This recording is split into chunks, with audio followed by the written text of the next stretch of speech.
नमस्ते बच्चों, क्लास 10 हिंदी गद्य खंड पाठ 10 नेताजी का चश्मा। स्वयं प्रकाश जी का हम परिचय पढ़ चुके हैं और लिख चुके हैं। इसके पूर्व हमने पाठ भी पूरा पढ़ लिया था। आज हम पाठ का अभ्यास कार्य यानी पाठ के साथ जो प्रश्न उत्तर दिए हैं वह प्रश्नों के उत्तर करेंगे। प्रश्न नंबर पहला है, सेनानी न होते हुए भी चश्मे वाले को लोग कैप्टन क्यों कहते थे? उत्तर, चश्मे वाला सेनानी नहीं था, फिर भी लोग उसे कैप्टन कहते थे क्योंकि उसके मन में देशभक्ति की भावना कूट कूट कर भरी थी। आज़ादी आंदोलन के अमर सपूत सुभाष चंद्र बोस के प्रति उसमें आदर सम्मान का भाव भरा था। आज़ाद हिंद फौज का गठन करने वाले नेताजी उसे बहुत प्रिय थे, इसलिए लोग उसे कैप्टन कहते थे क्योंकि उसमें फौजी व्यक्तियों जैसी भावनाएं थीं। प्रश्न नंबर 2, हालदार साहब ने ड्राइवर को पहले चौराहे पर गाड़ी रोकने के लिए मना किया था, लेकिन बाद में तुरंत रोकने को कहा। क, हालदार साहब पहले मायूस क्यों हो गए थे? इससे संबंधित कुछ प्रश्न हैं। आपके जो प्रश्न दिया है आपको उसके उत्तर लिखनी है। तो क वाला जो है उसका उत्तर है, हालदार साहब पहले इसलिए मायूस थे क्योंकि चौराहे पर लगी प्रतिमा पर चश्मा नहीं लगा था और जो चश्मे वाला कैप्टन फ्रेम लगा देता था वह मर गया था। नेताजी सुभाष चंद्र बोस की बिना चश्मे की मूर्ति हालदार साहब को उदास कर देती थी। ख, मूर्ति पर सरकंडे का चश्मा क्या उम्मीद जगाता है? उत्तर, मूर्ति पर सरकंडे का चश्मा यह उम्मीद जगाता है कि अभी देशभक्ति की भावना जिंदा है। देश की भावी पीढ़ी में देश के प्रति तथा देश पर शहीद होने वालों के प्रति आदर का भाव मौजूद है। ग प्रश्न, हालदार साहब इतनी सी बात पर भावुक क्यों हो उठे?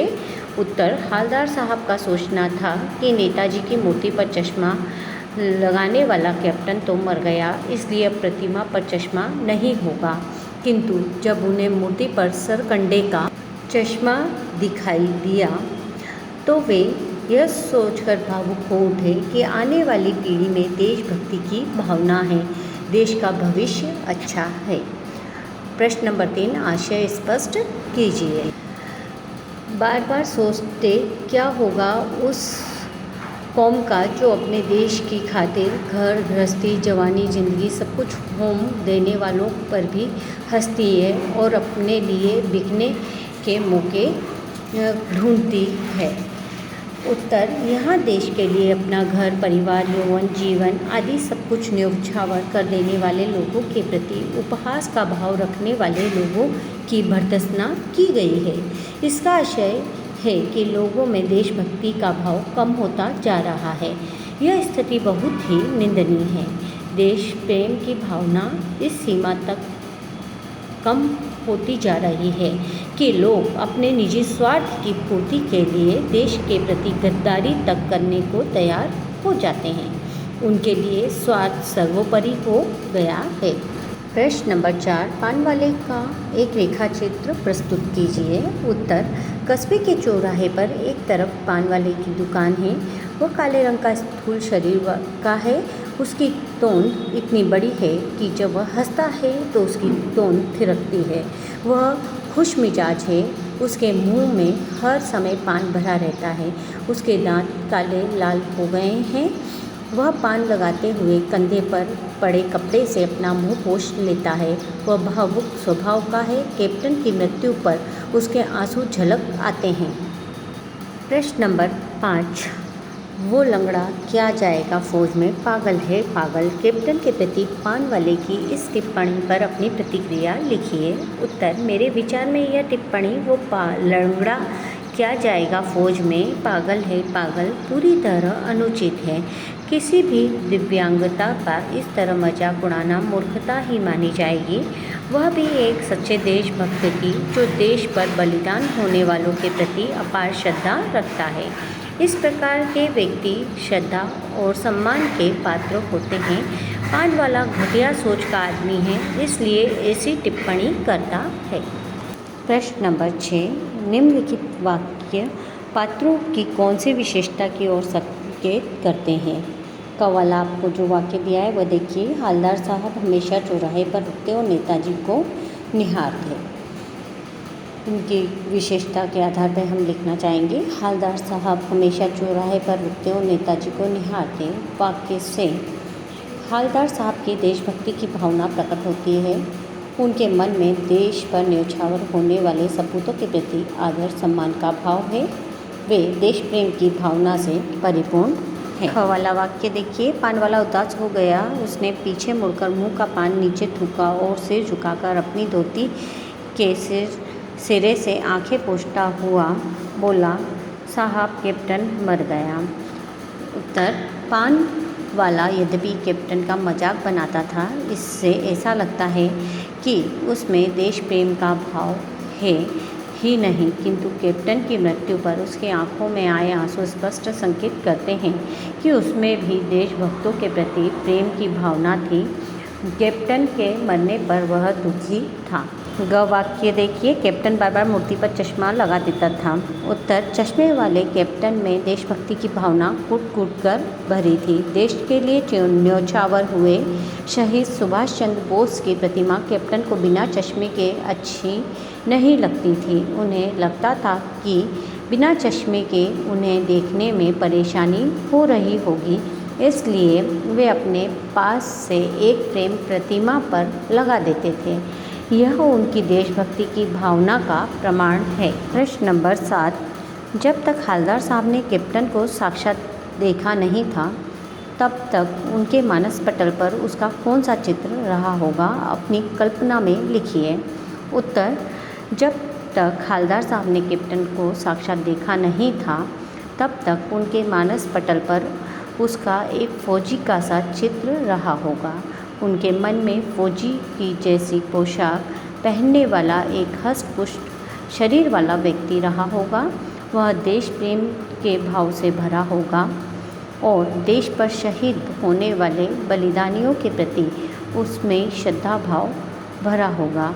उसके भरे हुए चेहरे पर बड़ी बड़ी मूछें होंगी, लाल चेहरा होगा, बलिष्ठ भुजाएं होंगी और चौड़ी छाती होगी। उसकी आवाज़ भी भारी तथा गंभीर होगी। प्रश्न नंबर 8। कस्बों, शहरों, महानगरों के चौराहों पर किसी न किसी क्षेत्र के प्रसिद्ध व्यक्ति की मूर्ति लगाने का प्रचलन सा हो गया है।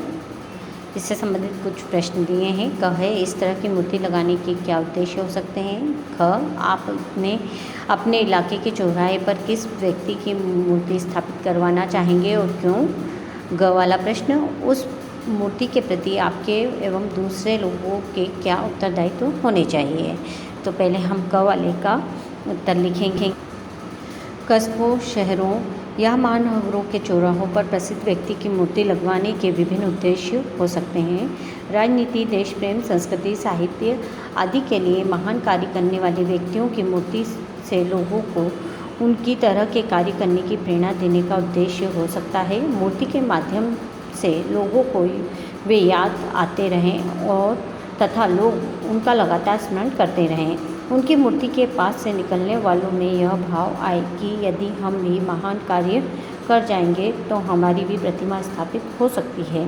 मूर्ति लगवाने के मूल में कुछ स्वार्थ भी हो सकते हैं, किंतु एक बात निश्चित रूप से होती है कि उस व्यक्ति में उस महान व्यक्ति के प्रति आदर श्रद्धा का भाव होता है। ख वाले का उत्तर देखिए। मैं अपने इलाके के चौराहे पर सत्य, अहिंसा और प्रेम के पुजारी महात्मा गांधी की मूर्ति लगवाना चाहूँगा। मेरी दृष्टि में महान वही है जिसका लक्ष्य मानवता के लिए महान कार्य करने का हो, साथ ही उस लक्ष्य की पूर्ति के लिए साधन भी सच्चे हों और ईमानदारी से युक्त हों। महात्मा गांधी में ये गुण थे। उन्होंने विश्व को सत्य, अहिंसा तथा प्रेम का अमर संदेश दिया। भारत को महान शक्तिशाली शासन से बिना हिंसा के मुक्त कराया। उन्होंने सत्याग्रह का मंत्र दिया, जिसके कारण अपार बलशाली शासक भी भयभीत हो उठे। ग वाले का उत्तर देखिए। उस मूर्ति के प्रति मेरा तथा दूसरे लोगों का यह उत्तरदायित्व होगा कि मूर्ति तथा उसके आसपास के क्षेत्र की साफ सफाई रखें। मूर्ति पर अवसर के अनुरूप कुछ न कुछ आयोजन करा के उनके कार्यों का स्मरण लोगों को कराते रहें। लोगों को उनके कार्यों से परिचित कराने के लिए उनके कार्यों को लिखवा कर पट भी लगवाएंगे। उस प्रतिमा को किसी भी तरह से अपमानित नहीं होने देना होगा। मूर्ति के क्षेत्र को मनोहर तथा आकर्षक बनाए रखना होगा। प्रश्न नंबर 9, सीमा पर तैनात फौजी ही देश प्रेम का परिचय नहीं देते। हम सभी अपने दैनिक कार्यों में किसी न किसी रूप में देश प्रेम प्रकट करते हैं, जैसे सार्वजनिक संपत्ति को नुकसान न पहुंचाना, पर्यावरण संरक्षण आदि। अपने जीवन जगत से जुड़े ऐसे और कार्यों का उल्लेख कीजिए और उन पर अमल भी कीजिए। उत्तर, देश की सीमा पर तैनात फौजियों में उत्कृष्ट कोटि का देश प्रेम का भाव भरा होता है। वे कठिन से कठिन परिस्थिति में भी अपने दायित्व का निर्वाह करते हैं। वे देश की रक्षा में अपना सर्वस्व बलिदान करने को तैयार रहते हैं, किंतु अन्य देशवासी भी विभिन्न प्रकार से अपनी देश प्रेम की भावना प्रकट करते रहते हैं। सार्वजनिक संपत्ति को सुरक्षित रखने में सजग रहना, पर्यावरण प्रदूषण से बचाने का प्रयत्न करते रहना, शिक्षा का प्रसार करना, अनाचार दुष्कर्म आदि को रोकने में सक्रिय होना आदि कार्य भी देश प्रेम के ही हैं, जिन्हें हम अपने दैनिक जीवन में करते रहते हैं। वृक्षारोपण करना तथा करवाना, कुपोषण, बाल विवाह, विधवा विवाह, भ्रूण हत्या आदि के प्रति जागरूक करने में हमारी सक्रिय भूमिका हो सकती है।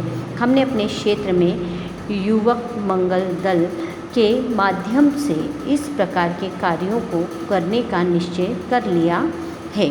इससे पर्याप्त जागरूकता आई है। भविष्य में और कार्यों पर भी ध्यान देंगे। प्रश्न नंबर 10, निम्नलिखित पंक्तियों में स्थानीय बोली का प्रभाव स्पष्ट दिखाई देता है। आप इन पंक्तियों को मानक हिंदी में लिखिए। आपके सामने वाक्य लिख के दिया है इन्होंने। कोई ग्राहक आ गया, समझो उसको चौड़े चौखट चाहिए तो कैप्टन किधर से लाएगा, तो उसको मूर्ति वाला दे दिया, उधर दूसरा बिठा दिया। उत्तर, मान लो कोई ग्राहक आ गया, उसको चौड़े चौखट चाहिए, उसको चौड़ा फ्रेम चाहिए, तो कैप्टन किधर से लाएगा, तो कैप्टन किधर से लाएगा, तो उसका मूर्ति वाला दे दिया, उसको मूर्ति वाला दे दिया। उधर दूसरा बिठा दिया, उधर दूसरा लगा दिया।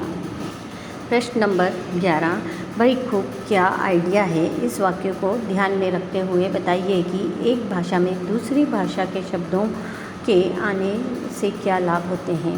उत्तर, एक भाषा के शब्द दूसरी भाषा में आने से बहुत बार सही भाव के संप्रेषण में सुविधा तथा उपयुक्तता आ जाती है। भाषा का शब्द भंडार बढ़ता है।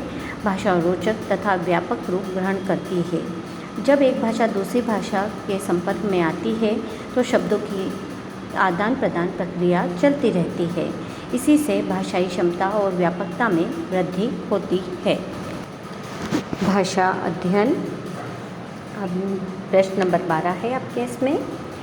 निम्नलिखित वाक्यों में निपात छाटिए और उनसे नए वाक्य बनाइए। पहला आपको जो दे रखा है वाक्य वो देखिए।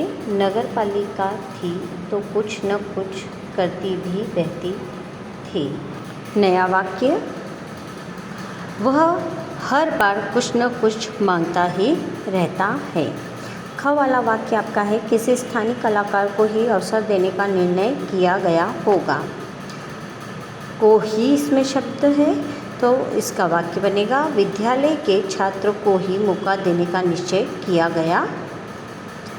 अगला आप देखिए, यानी चश्मा तो था लेकिन संगमरमर का नहीं था। तो था, मोहन के लड़का तो था लेकिन दस्तकार नहीं था। अगला वाक्य देखिए, हालदार साहब अब भी नहीं समझ पाए। अब भी इसमें आया है, राजू अब भी बात को ठीक से नहीं समझ पाया। अगला, 2 साल तक हालदार साहब अपने काम के सिलसिले में उस कस्बे से गुजरते रहे। तक 4 साल तक पद पर रहे किंतु काम नहीं कर पाए। प्रश्न नंबर 13, निम्नलिखित वाक्यों को कर्मवाची में बदलिए। क वह अपनी छोटी सी दुकान में उपलब्ध गिने चुने फ्रेमों में से नेताजी की मूर्ति पर फिट कर देता है। इसका उत्तर देखिए कि इसको कर्मवाची में इस वाक्य को किस तरह कहेंगे। उसके द्वारा अपनी छोटी सी दुकान में उपलब्ध गिने चुने फ्रेमों में से नेताजी की मूर्ति पर फिट कर दिया जाता है। ख, पान वाला नया पान खा रहा था। इसको कर्मवाची में किस प्रकार कहेंगे। पान वाले द्वारा नया पान खाया जा रहा था। ग वाला, पान वाले ने साफ बता दिया था। इसको किस प्रकार कहेंगे। पान वाले द्वारा साफ बता दिया गया था। घ, ड्राइवर ने जोर से ब्रेक मारे। इसको कर्मवाची में किस प्रकार बनाएंगे। ड्राइवर द्वारा जोर से ब्रेक मारा गया। अगला ड़, नेताजी ने देश के लिए अपना सब कुछ त्याग दिया। इसको कर्मवाचक वाक्य बनाएंगे। नेताजी द्वारा देश के लिए अपना सब कुछ त्याग दिया गया। च, हालदार साहब ने चश्मे वाले की देशभक्ति का सम्मान किया। इसको किस प्रकार से लिखेंगे। कर्मवाची में हालदार साहब द्वारा चश्मे वाले की देशभक्ति का सम्मान किया गया। प्रश्न नंबर 14, नीचे लिखे वाक्यों का भाववाच्य में बदलिए। जैसे अब चलते हैं, अब चला जाए। ऐसे आपको वाक्य दिए हैं 4। आपको इन वाक्यों को भाववाच्य में किस प्रकार कहेंगे बताना है। क, माँ बैठ नहीं सकती, तो इसको भाववाच्य किस प्रकार बताएंगे। माँ से बैठा नहीं जाता। ख वाला देखिए, मैं देख नहीं सकती, तो इसे कर भाववाच्य में किस प्रकार लिखेंगे। मुझसे देखा नहीं जाता। अब अगला ग, चलो अब सोते हैं, तो इसको किस प्रकार करेंगे। चलो अब सोया जाए। घ, माँ रो भी नहीं सकती, इसे किस प्रकार से लिखेंगे। माँ से रोया भी नहीं जाता।